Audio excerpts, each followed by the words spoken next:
था। मैं अब फर्स्ट टाइम जब गया तो मुझे को बहुत ज़्यादा आइडिया नहीं था। मेरे एक दोस्त, अब अल्लाह उनका भला करे, उन्होंने मुझे फर्नीचर की मार्केट तक पहुंचा दिया। ओके। ठीक है, चूँकि मेरा बिज़नेस फर्नीचर का था हम्म। तो उन्होंने मुझे वहाँ पे एक होटल बता दिया जहाँ मैंने ओके। रिहाइश रख ली, एक रेस्टोरेंट का बता दिया कि जी यहाँ से खाना मिलेगा। अब वो मैं 5-6 दिन उसी इलाके में फिरता रहा तो फेमिलियर हो गया, मुझे आइडिया हो गया कि किस तरह से जो है ना वो मैंने यहाँ पे जो है ना वो रास्तों को चेक करना है। एक दिन सडनली मैंने एक सप्लायर से पूछा कि मैंने जो है ना वो चेयर पार्ट्स के हवाले से ना जाना है, तो मुझे पता नहीं है कि यहाँ पे कहाँ मार्केट है। वो भी बॉडी लैंग्वेज से मैंने उसको समझाया, कुछ तस्वीरें दिखा के समझा दिया, वो समझ गई। वो बाहर आई, आके उसने खातून ने ना मुझे एक टैक्सी अरेंज करके दी। टैक्सी में मैं बैठा तो पार्ट्स की मार्केट में चला गया। अब मैं सारा दिन वहाँ पे काम करता रहा हूँ। अच्छा। मेरे जहन में नहीं है कि मैंने कहाँ जाना है वापस, क्योंकि मैंने उस वक्त होटल का कार्ड नहीं लिया था। मैं इसलिए आपको ये बताना चाहता हूँ कि आप जब भी जाएं सबसे पहले जिस होटल में आप स्टे करें उसका कार्ड जो है ना उसको उठा के अपनी पॉकेट में रख लें।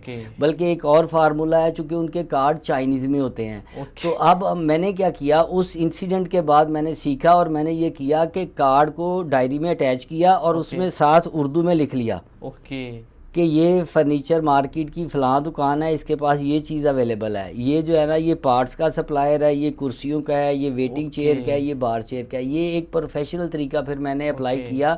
पर उस वक्त जब मैंने अच्छा खासा एक झटका जो है ना वहाँ पे खाया, वो क्या, तो वो ये था कि जब मैं पार्ट्स मार्केट में चला गया वहाँ पे मैंने सारा दिन लगाया। 6 बजे मार्केट बंद होना शुरू हो गई। अब मैं 6 बजे जब मेन पे आया ना तो अब मैं समझ नहीं पा रहा कि मैंने राइट जाना था कि लेफ़्ट जाना है, मैं आया किधर से हूँ। और जब मैंने अपने देखा मेरे पास एड्रेस भी नहीं, अब मुझे आइडिया नहीं है कि मैंने जाना कहाँ है। तो वहाँ पे बहुत मुश्किल पेश आई। और इसी दौरान ये हुआ कि चूँकि मैं फ़र्स्ट टाइम गया था तो मेरे मोबाइल का बैलेंस भी ख़त्म हो गया। अब मैं वहाँ से किसी दोस्त की हेल्प भी नहीं ले पा रहा। बड़ी मुश्किल हो गई और बड़ा परेशान, इतना परेशान हुआ कि मैं एक साइड पे बैठा। आज भी मुझे वो बिल्डिंग याद है, गोल्डन कलर वाली बिल्डिंग है कि उसके पास मैं बैठ के ना तो अल्लाह से वादा कर रहा हूँ, या अल्लाह इस दफ़ा मेरी मदद फरमा, आइंदा मैं चाइना ही नहीं आऊँगा। अच्छा। क्योंकि इतना प्रेशर था कि वो मार्केट 6 बजे बंद हो जाती है तो वहाँ पे ना इंसान कम नज़र आना शुरू होते हैं, आहिस्ता आहिस्ता खाली होना शुरू हो जाता है। अब 2-3 टैक्सियों को मैंने कोशिश की रोकने की। अब चूँकि मैं उन्हें एक्सप्लेन ही नहीं कर पा रहा कि मैंने जाना कहाँ है, तो वो चले गए।